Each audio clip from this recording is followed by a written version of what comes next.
주님을 만나기 위하여서 주님의 음성을 듣기 위하여서 이 기도의 자리로 나오신 성도 여러분들을 진심으로 환영하고 축복합니다. 먼저 함께 기도함으로 나가기 원합니다. 하나님 아버지 감사합니다. 저희를 이 기도의 자리로 불러주시고 또 이렇게 말씀으로 하루를 시작하게 하심 감사드립니다. 아버지, 우리가 오늘 주시는 말씀을 통하여서 이 하루도 주님과 함께 동행하며 걸어가는 기쁨의 하루가 되기를 원합니다. 주여, 우리에게 필요한 말씀을 허락하여 주시고 또 그 말씀을 받음으로 말미암아 우리가 주님께서 기뻐하시는 삶, 주님의 마음에 합당한 삶을 살아가는 우리 모두가 되게 하여 주시옵소서. 특별히 이 말씀의 자리에서 우리의 마음을 깨끗하고 좋은 밭으로 만들어 주셔서 주님의 말씀이 잘 심겨지게 하여 주시고 주님의 말씀으로 새로워지는 은혜의 시간을 허락하여 주시옵소서. 감사드리며 살아계신 예수 그리스도 이름으로 간절히 기도드립니다. 아멘. 오늘 찾으실 하나님의 말씀은 사도행전 9장 19절 하반절부터 31절까지 말씀입니다. 신약성경 202페이지에 있습니다. 사도행전 9장 19절 하반절부터 31절까지 말씀, 우리 다 찾으셨으면 함께 읽도록 하겠습니다. 사울이 다메섹에 있는 제자들과 함께 며칠 있을 때 즉시로 각 회당에서 예수가 하나님의 아들이심을 전파하니 듣는 사람이 다 놀라 말하되 이 사람이 예루살렘에서 이 이름을 부르는 사람을 멸하려던 자가 아니냐. 여기 온 것도 그들을 결박하여 대제사장들에게 끌어가고자 함이 아니냐 하더라. 사울은 힘을 더 얻어 예수를 그리스도라 증언하여 다메섹에 사는 유대인들을 당혹하게 하니라. 여러 날이 지나매 유대인들이 사울 죽이기를 공모하더니 그 계교가 사울에게 알려지니라. 그들이 그를 죽이려고 밤낮으로 성문까지 지키거늘 그의 제자들이 밤에 사울을 광주리에 담아 성벽에서 달아내리니라. 사울이 예루살렘에 가서 제자들을 사귀고자 하나 다 두려워하여 그가 제자됨을 믿지 아니하니 바나바가 데리고 사도들에게 갔어. 그가 길에서 어떻게 주를 보았는지와 주께서 그에게 말씀하신 일과 다메섹에서 그가 어떻게 예수의 이름으로 담대히 말하였는지를 전하니라. 사울이 제자들과 함께 있어 예루살렘에 출입하며 또 주 예수의 이름으로 담대히 말하고 헬라파 유대인들과 함께 말하며 변론하니 그 사람들이 죽이려고 힘쓰거늘 형제들이 알고 가이사랴로 데리고 내려가서 다소로 보내니라. 그리하여 온 유대와 갈릴리와 사마리아 교회가 평안하여 든든히 서가고 주를 경외함과 성령의 위로로 진행하여 수가 더 많아지니라. 아멘. 사랑하는 성도 여러분, 오늘 이 시간은 혼자 걷는 길이 아닙니다 라는 제목으로 하나님의 말씀을 전하길 원합니다. 사랑하는 성도 여러분, 오늘 우리가 읽은 사도행전 9장의 말씀은 다메섹 동산에서 예수님을 만난 바울이 주님 앞에 자신의 죄를 회개하고 또 이제 예수 그리스도의 제자가 된 이후 처음으로 그리스도의 사람으로 살아가기 시작한 그 모습이 기록된 말씀입니다. 오늘 본문의 말씀은 그리스도인이 성령 충만한 은혜를 받으면 어떻게 되는지를 설명해 주고 계시는데 그 시작이 어떻게 되는지 우리 20절 한번 읽어보도록 하겠습니다. 즉시로 각 회당에서 예수가 하나님의 아들이심을 전파하니. 아멘. 성도 여러분, 바울이 성령 충만 그리고 은혜 충만하니까 처음으로 한 행동이 무엇입니까? 그가 예수 그리스도를 만나서 안 보이던 눈이 보이게 되고 또 세례를 받음으로 이제 예수님의 제자가 되었는데 그가 가장 처음으로 한 행동이 무엇이었냐면 바로 복음 전파입니다. 바울이 자신이 만난 예수 그리스도를 전하지 않으면 안 될 정도로 그 벅찬 감격과 은혜가 있어서 바울이 몸이 회복된 직후 즉시 전도를 하였습니다. 사랑하는 성도 여러분, 그런데 이렇게 은혜 받은 바울이 주님의 사람으로 쓰임을 받으면서 복음을 전했는데 그런데 그가 복음을 전할 때 사람들의 반응은 어떠했는지 우리 21절 한번 읽어보도록 하겠습니다. 듣는 사람이 다 놀라 말하되 이 사람이 예루살렘에서 이 이름을 부르는 사람을 멸하려던 자가 아니냐.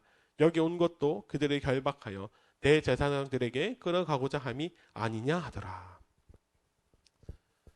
분명히 예수님을 직접 경험한 바울이 그 생생한 예수 그리스도의 복음을 전했는데 분명히 바울이 복음을 전했는데 사람들이 의심하기 시작합니다. 지금 이거 함정수사 아니냐?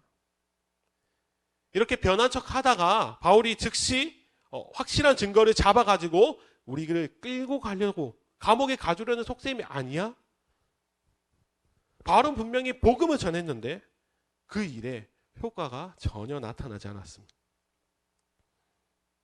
분명히 바울이 하나님의 사람으로 쓰임을 받으면 하나님의 손에 붙들리면 일이 잘 풀려야 하는데, 그런데 오히려 자신의 동족인 유대인들이 바울을 죽이려고 합니다. 그 결과 바울은 바구니에 줄을 묶어서 그렇게 성벽에 매달려서 탈출해야만 했습니다. 그리고 그런 어려움을 겪은 바울은 예루살렘에 있는 그리스도인들에게 찾아가서 함께 교제하기를 청했습니다. 그런데 어떤 일이 일어났습니까? 26절입니다. 바울이 예루살렘에 가서 제자들을 사귀고자 하나 다 두려워하여 그가 제자됨을 믿지 아니하니. 아멘. 예루살렘 성도들은 예수 그리스도의 이름으로 나온 바울을 오히려 의심하고 멀리합니다. 분명히 바울은 은혜를 받고 예수님의 그 사랑을 깨달아서 변했는데, 그런데 그의 환경은 전혀 달라지지 않았습니다. 사람들이 전혀 인정해주지 않았고, 그리고 그가 복음을 전했는데 어떤 일이 또 일어났습니까? 28절과 29절입니다. 바울이 제자들과 함께 있어 예루살렘에 출입하며 또 주 예수의 이름으로 담대히 말하고 헬라파 유대인들과 함께 말하며 변론하니 그 사람들이 죽이려고 힘쓰거늘.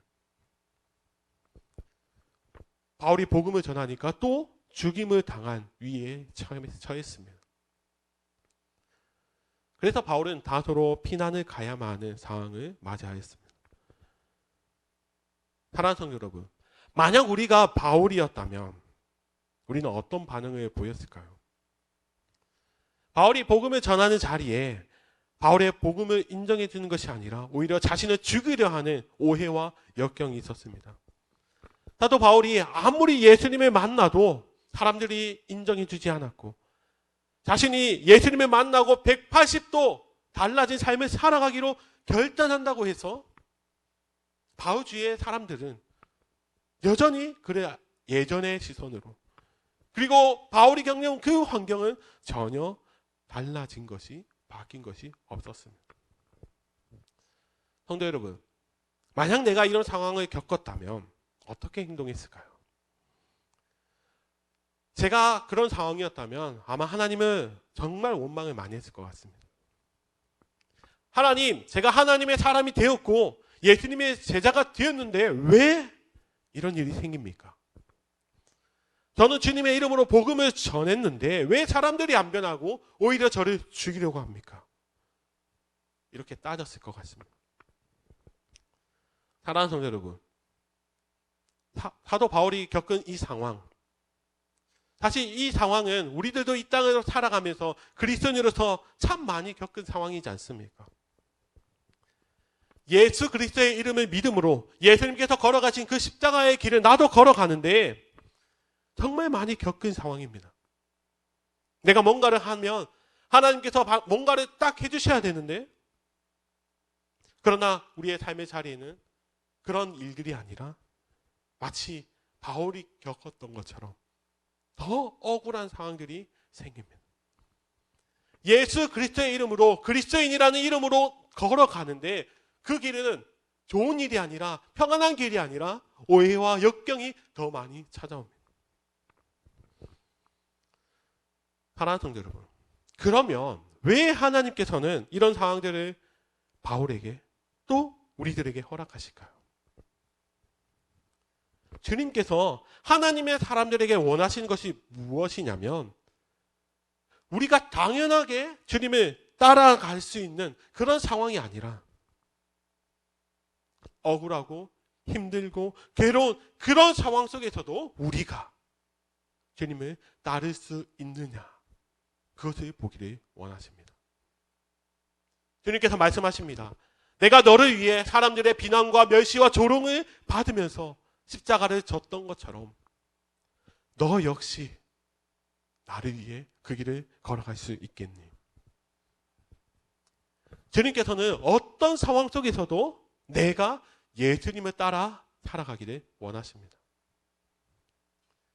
그것이 하나님께서 원하시는 은혜 받은 자, 예수 그리스도의 믿음으로 변화받은 자의 모습입니다. 그래서 바울은 자신의 삶의 자리에서 최선을 다하여 오직 주님만을 위하여서 그 길을 걸어갔습니다. 복음을 전하며 교회를 섬기며 자신의 삶을 주께 맡겨드렸습니다. 그는 그리스도의 사랑을 그 깨닫는 은혜로 말미암아 그 사랑을 어쩔 줄 몰라서 자신의 삶으로 주께 사랑을 올려드렸습니다. 바울이 그렇게 삶을 살아가니까 본문 31절에는 이런 놀라운 은혜가 나타납니다. 31절입니다. 그리하여 온 유대와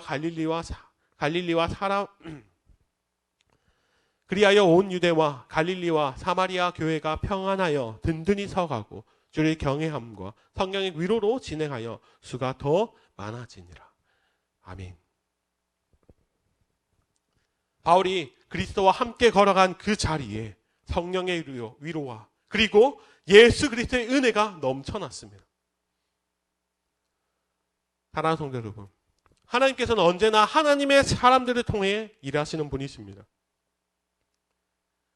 내가 그리스도인으로서 살아가면서 겪는 그 수많은 억울함과 아픔 속에서도 주님께서는 결코 침묵하지 않으십니다. 우리 주님은 침묵하시는 분이 아니시고 우리와 함께 그 십자가 길을 걸어가 주시는 분이십니다. 그렇게 그리스도와 함께 걸어가는 그 자리마다 주님께서는 우리를 통해서 일하시고 하나님의 나라를 세워가 주십니다. 사랑하는 성도 여러분, 오늘 하루를 살아가는 우리가 이 말씀을 기억하며 살아가기를 원합니다. 우리가 걸어가는 삶의 길이 그리스도인으로 살아가기에 너무나도 어렵고 힘든 길이지만 그런데 우리는 기억해야 합니다. 우리가 걸어가는 길은 혼자 걷는 길이 아니라 나와 언제나 함께 하시는 예수 그리스도와 함께 걷는 길입니다. 이것을 믿으며 우리의 삶의 자리에 반드시 성령의 위로와 은혜가 넘쳐날 것을 확신하며 그 확신을 가지고 걸어가는 우리들이 되기를 간절히 소원합니다. 그리하여서 내 삶에도 역사하시는 하나님을 찬양하며 기쁨으로 영광을 올려드리며 살아가는 우리 모두가 되시기를 예수님의 이름으로 간절히 축원합니다. 아멘. 이 시간 말씀을 기억하면서 함께 통성으로 기도하며 나가기 원합니다.